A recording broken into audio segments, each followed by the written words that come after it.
The Pacific Ocean is an unstoppable force. Its waves, currents, and storms have shaped coastlines for millennia. But what if I told you that in one spot, humans built a massive $250 million stone wall to fight back against nature itself?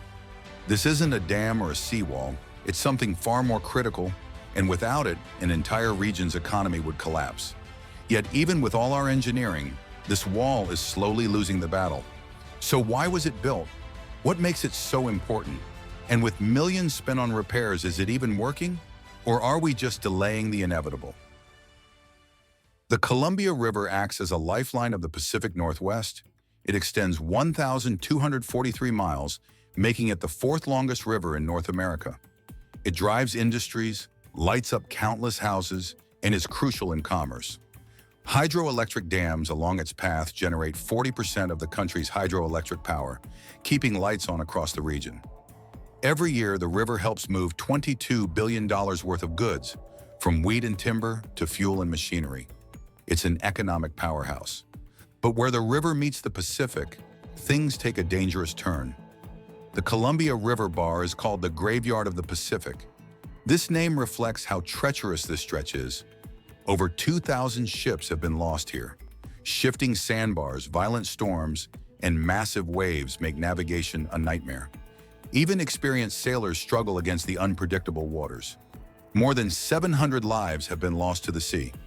The Columbia River has long been a vital trade route, especially for Oregon and Washington. It provides the most efficient path for transporting goods for loggers, farmers, and other producers. However, in the late 1800s, its unpredictable waters created a massive problem. The river's mouth was nearly impossible to navigate. Unruly tides and constantly shifting sandbars prevented ships from passing through, putting many vessels at risk of sinking. As trade expanded, the demand for a safer passage grew. Many businesses pushed for a solution, recognizing its necessity. Even the U.S. government decided to intervene, understanding the passage's economic significance. In 1895, the U.S. Army Corps of Engineers began constructing the Columbia River Jetty System. Their main goal was to control the ever-changing and unpredictable flow of the river.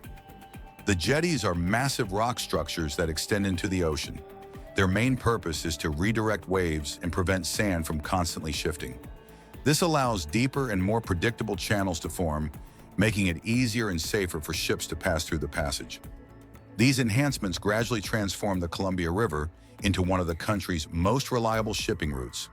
Even today, the river continues to play a crucial role in trade, carrying billions of dollars worth of products each year. Built over a century ago, the jetty system remains vital for sustaining this economic lifeline. The jetty system consists of 3 large stone jetties that guide the river's flow into the Pacific, preventing dangerous sandbars from forming and making navigation safer for ships. The South Jetty is the oldest and largest structure. It stretches 6 6/10 miles into the ocean and was completed in 1895. This structure was the first step in stabilizing the system, forcing the river to create a stable and deeper channel by redirecting strong currents.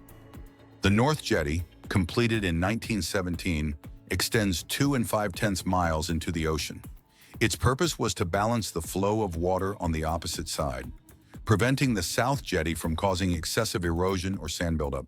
Together, these two structures regulated sediment flow, allowing the river to flush sand out to sea instead of letting it accumulate unpredictably.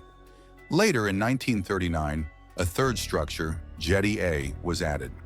At 2 miles long, it provided additional stability and further improved navigation conditions.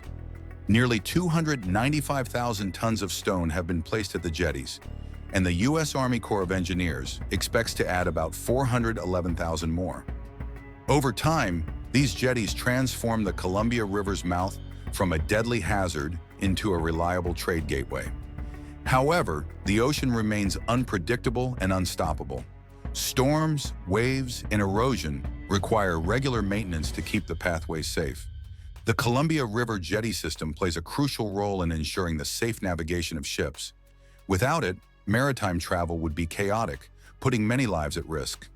The jetties control how the river interacts with the ocean, creating a smooth and stable pathway for ships to navigate. Since the Columbia River carries a large amount of sediment downstream, sand would naturally settle at its mouth. However, the jetties prevent excessive sand buildup. By extending deep into the ocean, the jetties channel the river's current in a way that naturally flushes out sediments. This focused flow generates a powerful force that pushes sand and debris out to sea, preventing them from accumulating in the channel. Building and maintaining the Columbia River jetty system is no easy task. These jetties endure some of the harshest ocean conditions. The stone structures, standing at 40 feet tall, are constantly battered by powerful waves.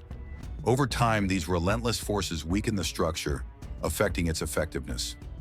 Winter storms make the situation even worse. If regular maintenance is neglected, the mouth of the river could quickly become unstable, leading to excessive sand buildup. To ensure the jetties remain functional for years to come, they are built and repaired with sturdy, long-lasting materials. The materials used for repairs are incredibly strong. The boulders, weighing between 5 and 35 tons, are sourced from nearby quarries. These massive rocks are carefully placed to withstand the force of the waves. The placement of these rocks is not random.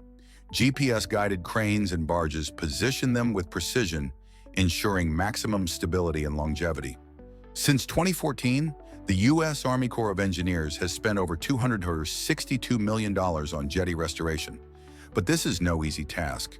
Workers face some of the harshest conditions on the planet: rough tides, powerful waves, and unpredictable weather.